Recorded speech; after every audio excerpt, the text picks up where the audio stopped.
Baik, selamat pagi para mahasiswa sekalian. Selamat ketemu lagi di kuliah kita Local Wisdom dan Ekologi. Ya. Minggu lalu kita sudah melihat mengenai kuliah kita tentang kebudayaan dan apa-apa saja yang membuat manusia yang hidup dalam budaya itu dipengaruhi oleh ekologi yang ada, oleh alam yang ada. Nah, bagian ini sekarang saya akan menjelaskan kepada Anda mengenai agama asli dan unsur ekologi yang melekat padanya, dan kemudian kita akan melihat bagaimana penghormatan agama asli ini terhadap alam. Jadi bagaimana mereka menyembah pohon misalnya, atau menghormati pohon atau hewan tertentu atau benda tertentu sebagai wujud dari pengungkapan imannya terhadap alam. Dan juga sekaligus kita akan melihat bagaimana etika itu lahir dari ekologi yang ada, dari relasinya dengan alam ini, dan sekaligus juga kita melihat bagaimana ritual-ritual yang dilakukan oleh agama asli terhadap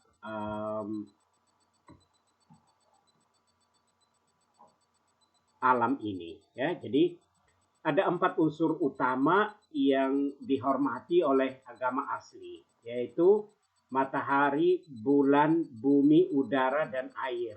Udara dan air dijadikan satu paket, satu bagian. Ya, jadi penghormatan ini dilakukan atau lahir dari ketakutan yang ditimbulkan oleh keempat unsur itu. Matahari, bulan, bumi, udara, dan air. Jadi pada umumnya agama asli dalam tanda kutip takut terhadap keempat unsur ini, karena unsur inilah yang mendasari kehidupan mereka. Maka mereka menjadi takut atasnya karena unsur itulah yang memberikan kehidupan kepadanya, dan sekaligus juga terkandung maksud agar harmoni di antara keempat unsur itu ada, sehingga mereka tidak marah. Ya, keempat unsur itu tidak marah. Jadi etika kemudian terbangun. Etika sebagai sebuah cara hidup terbangun atas dasar penghormatan terhadap alam itu. Jadi apa yang mereka lakukan? Mereka lakukan demi menjaga sebuah harmoni supaya tidak mengganggu keseimbangan antar keempat unsur itu. Jadi etika pertama-tama berarti menjaga harmoni antara keempat unsur itu. Dengan demikian, etika mengalir dari religiusitas, perasaan memiliki alam ini, lahir dari perasaan ekologis yang sekaligus juga menjadi kebudayaan hidup. Kalau kemarin kita sudah lihat, kebudayaan itu berarti olah pikir, olah rasa, olah jiwa, semua itu berada dalam bingkai bahwa mereka ingin menghormati alam ini, dan sekaligus juga mereka melakukan supaya alam ini tertata hidupnya dan alam ini memperoleh keseimbangan. Jadi pergaulan sosial mereka, apa yang mereka lakukan, apa yang baik, apa yang benar, itu harus sesuai dengan tuntutan alam ini. Demikian pun juga konsekuensinya adalah bahwa tidak ada ciptaan atau yang ada di atas dunia ini merasa diri lebih dari yang lain dan menguasai yang lain. Tidak ada. Jadi semuanya berada dalam satu paritas, dalam satu kesejajaran, dan tidak ada hak absolut atas alam ini oleh komponen tertentu. Jadi manusia tidak punya hak absolut pun terhadap alam ini karena dia berada dalam kesejajaran yaitu sama-sama ciptaan. Nah, sebagai sebuah etika, konsep hidup itu terbangun dengan menjaga dan menghormati keutuhan dan keseimbangan alam ini atau seluruh komponen yang ada di dalamnya. Yang paling dijaga adalah keseimbangan antara udara, air, tanah, tumbuhan, dan hewan, flora dan fauna. Maka kehidupan mereka adalah berusaha untuk menjaga dan melindungi udara ini. Orang India mengatakan bayu raksa, ya, jadi menjaga dan melindungi udara. Ada jai raksa, menjaga air dan sumbernya. Ada buraksa, ya, buraksa itu menjaga dan melindungi bumi. Ada van raksa, menjaga dan melindungi tumbuhan dan hewan. Penjagaan itu atau perlindungan itu dilakukan agar Paryavaran yang sudah kita lihat minggu kemarin, Paryavaran itu keseluruhan yang melingkupi bumi ini atau seluruh alam semesta ini atau apapun yang menjaga seluruh bumi ini disebut Paryavaran supaya dia terjaga keseimbangannya. Artinya Paryavaran itu, alam semesta itu, dia pun juga harus seimbang dengan apa yang dia lindunginya. Jadi udara, air, tanah, tumbuhan, semuanya harus berada dalam keseimbangan dengan Paryavaran ini. Jadi harmoni itu menjadi bagian utama dari seluruh etika yang dijalankan oleh agama asli. Nah, agama asli menjaga etikanya itu lewat mitologi-mitologi atau cerita-cerita legenda yang dibangun agar orang mempunyai ketakutan dan akhirnya menghormati alam. Misalnya di India, ular piton itu diasosiasikan dengan Dewa Wisnu. Artinya Anda berhadapan dengan ular piton, kita menjadi takut. Kita takut bukan pada ularnya, tapi karena ular itu adalah representasi atau asosiasi dari Dewa Wisnu. Demikian pun juga kita tidak akan membunuh ular itu karena ular itu adalah dewa atau asosiasi dari Dewa Wisnu. Kita membunuh ular berarti kita membunuh Dewa Wisnu. Demikian pun ular pada umumnya itu dihubungkan dengan Dewa Siwa. Snake, ya, snake itu jadi ular pada umumnya. Burung merak atau peacock itu dihubungkan dengan Dewi Saraswati atau Dewa Krishna. Jadi kalau kita mengganggu burung merak misalnya, itu berarti kita mengganggu Dewi Saraswati. Kita membunuhnya berarti kita mengganggu Dewi Saraswati, kita melukainya. Demikian pun juga burung hantu dengan Dewi Laksmi. Macan itu dengan Dewi Kali. Demikian pun juga di banyak suku-suku yang mempunyai flora dan fauna tertentu yang dianggap sebagai representasi dari dewa atau dewi yang dihormatinya. Dan pada umumnya dilakukan adalah dianggap bahwa hewan itu atau tumbuhan itu atau benda itu dianggap pamali. Karena itu dilarang keras melakukan tindakan kekerasan atas hewan atau tumbuhan tertentu. Non-violence, ya. Jadi tidak atau melakukan tindakan non-violence. Tidak boleh ada kekerasan, ya. Karena sekali lagi bisa jadi flora atau fauna atau benda tertentu itu adalah representasi dari dewa atau dewi tertentu. Ada satu penelitian, misalnya oleh Chandra Bose, dia melakukan penelitian terhadap tanaman dan dia menemukan bahwa tanaman itu mempunyai sistem saraf yang peka dan dapat bereaksi. Jadi dia menemukan bahwa tumbuhan itu adalah makhluk hidup yang peka dan dapat bereaksi terhadap sesuatu di luar dirinya Bose juga menemukan bahwa tanaman itu tumbuh lebih cepat di tengah-tengah musik misalnya yang menyenangkan dan lebih lambat bertumbuh di tengah suara kebisingan.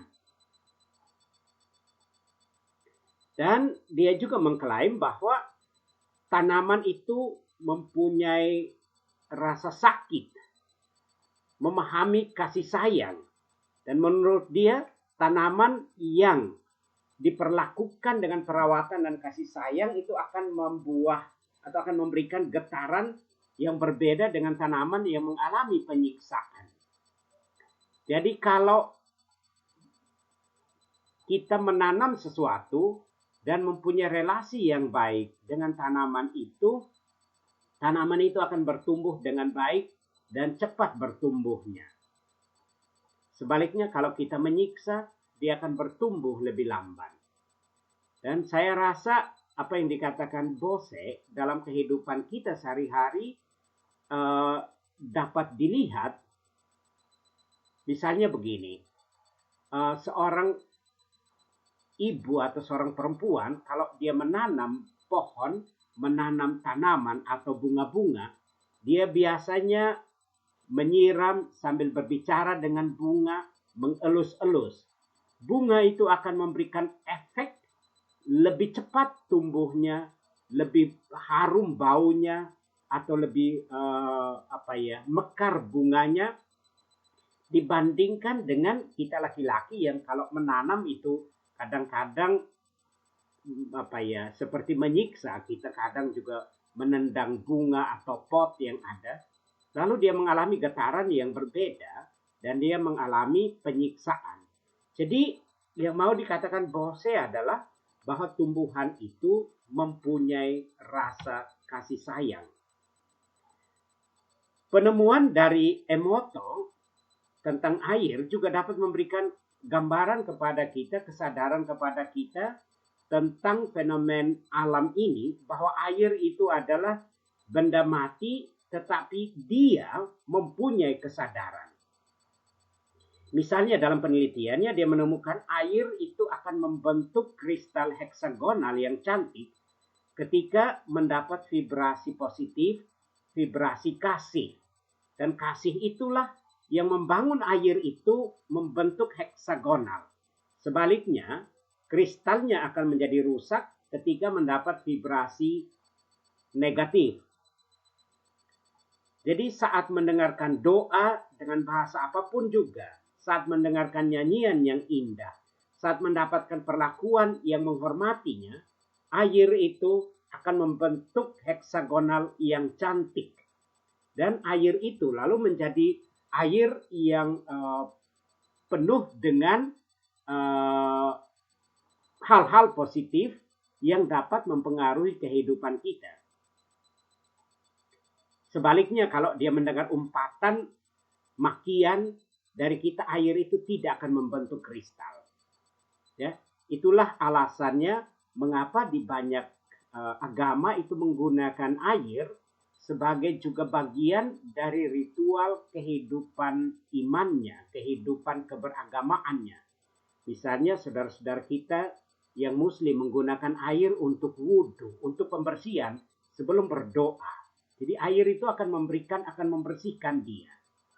Demikian pun juga kita di dalam gereja Katolik, air kita gunakan untuk air berkat atau air permandian, tapi sebelum kita menggunakannya kita memberikan berkat kepadanya. Itu berarti bahwa kita memberikan kepadanya sebuah doa atau kita memberikan kepadanya vibrasi kasih, vibrasi yang positif, sehingga membentuk kristal heksagonal. Dan dengannya lalu dia berkembang atau dia membentuk dirinya sebagai air yang dapat menghidupkan. Ya, jadi yang mau diperlihatkan adalah bahwa alam itu adalah alam yang memperlihatkan kepada kita bahwa kehidupan itu adalah sebuah penghargaan terhadap alam. Demikian pun juga misalnya relasi antara bulan purnama, ya. Saat bulan purnama itu air laut pasang, tekanan di dalam darah atau tekanan darah kita di tubuh kita itu juga akan naik.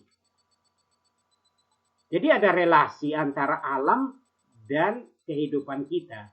Kalau dalam tradisi Jawa lalu menyebutnya alam gede dan alam cilik. Ya, alam besar, alam semesta ini, alam cilik yaitu kehidupan kita. Jadi ada relasi. Sehingga misalnya pada saat gerhana, di mana daya tarik bulan dan matahari berada pada satu garis lurus, lalu nenek moyang kita itu akan memukul lesung dan kentongan secara berirama agar pengaruh gerhana itu tidak terasa. Artinya efek negatif yang mau dihasilkan dari sebuah gerhana itu tidak dapat sampai kepada manusia. Demikian pun juga misalnya suara gamelan dalam pertunjukan wayang yang sering digelar di desa pada waktu tertentu itu akan sangat mempengaruhi kesuburan tanah. Sangat berpengaruh pada tanaman yang ada di sekitarnya. Padi itu akan merasa sangat senang bila mendengar suara kicau burung dan seruling anak gembala daripada bunyi mesin traktor atau mobil di jalan raya. Ya, jadi alam itu betul-betul mempunyai sebuah relasi dari penelitian Bose tadi dan penelitian dari Emoto bahwa itu dia mempunyai relasi yang baik dengan manusia. Konsekuensinya apa? Konsekuensi etisnya. Artinya begini. Agama asli itu menghormati alam. Pada umumnya mereka menghargainya dan karenanya tidak menebang pohon atau membunuh hewan secara sembarangan. Karena alam itu mempunyai kehidupan, maka mereka menggunakannya itu dengan penuh tanggung jawab. Artinya apa? Artinya bahwa kalau mereka menggunakan pohon tertentu atau hewan tertentu, itu harus ada pilihan nilai yang lebih tinggi untuk membenarkan penggunaan itu. Jadi praksisnya misalnya mereka meminta izin kepada alam dan sekaligus juga meminta izin kepada yang bersangkutan, entah pohon atau hewan atau barang tertentu untuk penggunaan itu. Karena dalam paham agama asli, penggunaan atas barang itu adalah sebuah pengorbanan dari sudut pandang pohon atau hewan itu. Jadi kalau digunakan mereka gunakan, tetapi bertanggung jawab. Artinya bahwa dia sedang mengorbankan barang tertentu, pohon atau hewan itu demi kehidupan manusia. Jadi dari sudut pandang ekologi, penggunaan oleh agama asli, penggunaan barang-barang tertentu berarti pengorbanan atas hidupnya. Pembenaran yang kedua adalah bahwa menggunakan barang itu haruslah ditopang oleh nilai yang lebih tinggi. Jadi nilai yang lebih tinggi itu menjadi jalan pembenaran atas penggunaan sehingga keberlangsungan hidup dari pohon atau hewan itu tetap ada dalam diri manusia yang menggunakannya. Keberadaannya haruslah abadi. Jadi keberadaan semua benda di dalam dirinya itu harus abadi. Dia hidup dalam bentuk yang lain. Dia harus tetap hidup walaupun dalam wujud yang lain. Jadi misalnya kita memakan daging babi misalnya. Kita makan daging babi, babi itu mengorbankan hidupnya untuk kita supaya kita hidup. Nah, namun kehidupan babi itu tetap abadi di dalam diri kita. Jadi dia tetap berlangsung kehidupannya walaupun dalam bentuk yang lain, yaitu dalam bentuk kehidupan kita. Jadi agama asli berusaha untuk secara etis dan bertanggung jawab menggunakan alam itu. Dengan demikian, agama asli ingin membangun sebuah sikap empati dan simpatik dari manusia di dalam menggunakan barang yang ada di alam semesta ini. Nanti dalam semangat mistik Katolik, seperti yang dikembangkan oleh Fransiskus dari Assisi dan Bonaventura, konsep empatik itu dibangun dalam semangat solidaritas planetarian. Artinya bahwa semua barang, semua benda, apa saja yang ada di dunia ini bersaudara.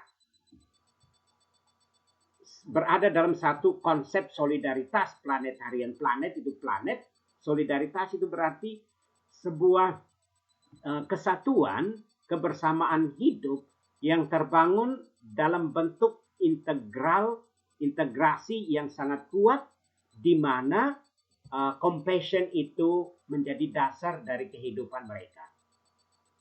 Jadi setiap makhluk yang ada di atas bumi ini bersaudara. Penggunaan atas sesuatu yang ada berarti pengorbanan atas saudaranya.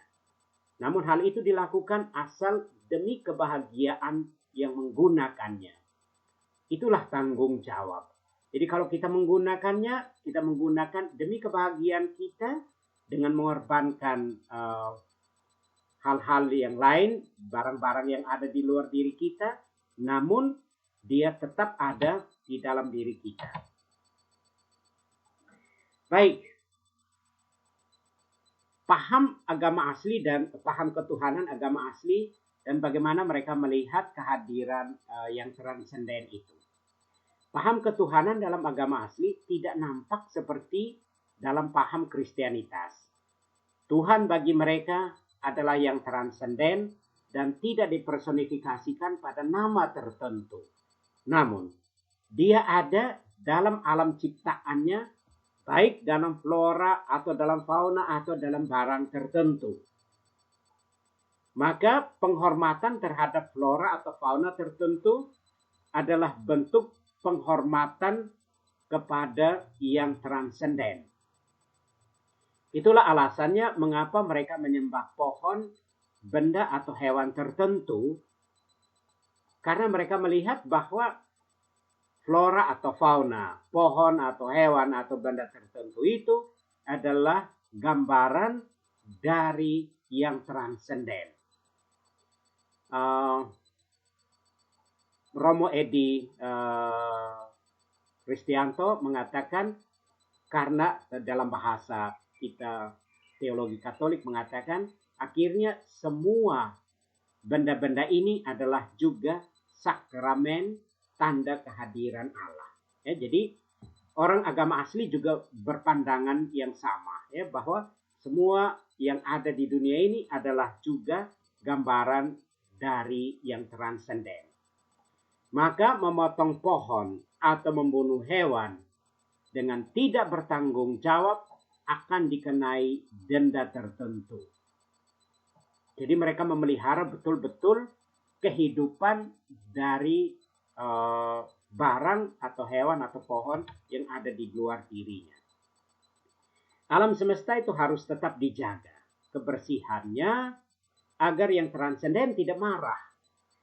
Jadi tidak sembarang kita membuang sampah pada tempat tertentu, karena bagi agama asli itu dewa bisa marah, yang transenden itu bisa marah. Jadi dia harus tetap dijaga kebersihannya. Dan penjagaan itu dilakukan dengan melakukan upacara-upacara tertentu, atau olah rohani tertentu, atau meditasi, atau tidak melakukan pembakaran, atau berada di dalam kesunyian, menjaga kesunyian, supaya alam ini, udara, air, tanah itu tetap bersih, dan dia dapat memproduksi sesuatu yang positif bagi kehidupan manusia. Demikian pun juga ritual. Kalau ritual kita mengerti adalah cara penyembahan, maka agama asli selalu melakukan penyembahannya dengan menggunakan bahan-bahan yang disediakan oleh alam. Mereka tidak menggunakan barang-barang yang sintetik. Mereka menggunakan barang-barang yang disediakan alam. Misalnya memberi sesaji, makanan, minuman, atau apapun kepada alam ini dengan menggunakan bahan-bahan yang ada atau yang datang dari alam ini. Nah, ritual pertama-tama dilakukan sebagai tanda syukur karena alam telah memberikan banyak kepada manusia.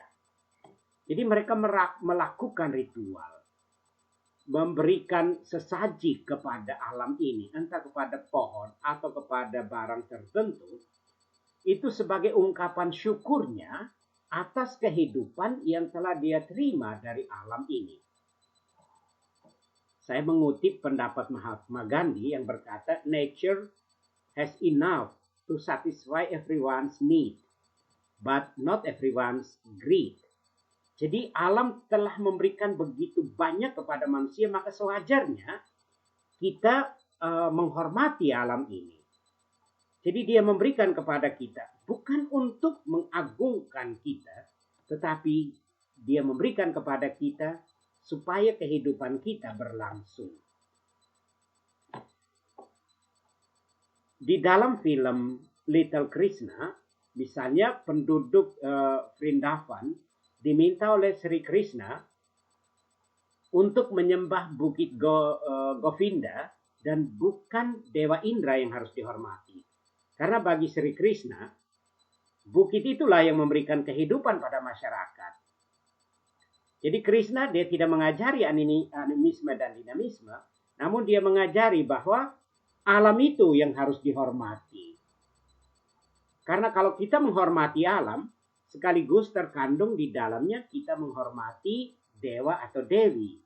Kita menghormati yang transenden. Jadi kita tidak langsung kepada yang transenden, tapi kita langsung kita memberikannya kepada yang mempresentasikannya atau yang menjadi representasi kehadirannya. Ritual yang dijalankan ini ingin membentuk secara spiritual ekologis tentang konsep Trihita Karana. Ya. Hita artinya kemakmuran dan Karana berarti sebab. Jadi menghormati alam karena alamlah yang menyebabkan kemakmuran. Jadi ritual dibangun supaya harmoni antara alam dan manusia, antar komponen di dalam Paryavaran ini berada dalam keseimbangan sehingga dapat terjadi sebuah kemakmuran. Jadi kemakmuran bagi mereka adalah terjadinya keseimbangan relasi antara manusia dan Tuhan, antara manusia dan manusia lain, dan antara manusia dengan lingkungan. Jadi agama asli melakukan penghormatan itu dengan memperlihatkan keseluruhan relasi yang baik yang harus terjalin antar ciptaan yang ada. Baik, untuk menutup seluruh kuliah ini saya ingin merangkumnya. Pertama, adalah satu, agama asli adalah agama yang menghormati dan menyembah alam. Alam itu adalah sekaligus bagi mereka yang memberikan kehidupan, menjadi representasi dari yang transenden, dan alam itu adalah juga yang melindungi dan sekaligus juga membangun kehidupan bagi manusia. Yang kedua adalah, kesimpulan kedua, ada 4 unsur utama yang selalu dihormati oleh agama asli, yaitu matahari, bulan, bumi, udara, dan air, atau dengan varian yang lain. Tetapi 4 pokok itulah yang menjadi dasar dari unsur utama yang mereka hormati, karena keempat unsur itulah yang memberikan kehidupan kepada manusia. Kesimpulan ketiga adalah bahwa alam itu memberikan kepada manusia kehidupan, dan karenanya alam itu juga harus dijaga kebersihannya, dijaga kelestariannya, dan dijaga keseimbangannya. Cara menjaganya adalah dengan melakukan ritual. Jadi ritual dilakukan karena ingin menjaga keutuhan, kesatuan, keseimbangan, dan harmoni di seluruh komponen-komponennya itu. Dan yang keempat adalah etika mengalir dari religiusitas ekologisnya, bahwa dia melakukan semuanya ini demi menjaga keutuhan antar alam ini, antar komponennya, dan sekaligus juga membangun sebuah kehidupan supaya alam ini tidak marah kepadanya. Baik, itu saja presentasi saya hari ini, dan semoga apa yang kita bicarakan ini dapat berguna untuk kehidupan kita. Baik, sampai ketemu minggu depan.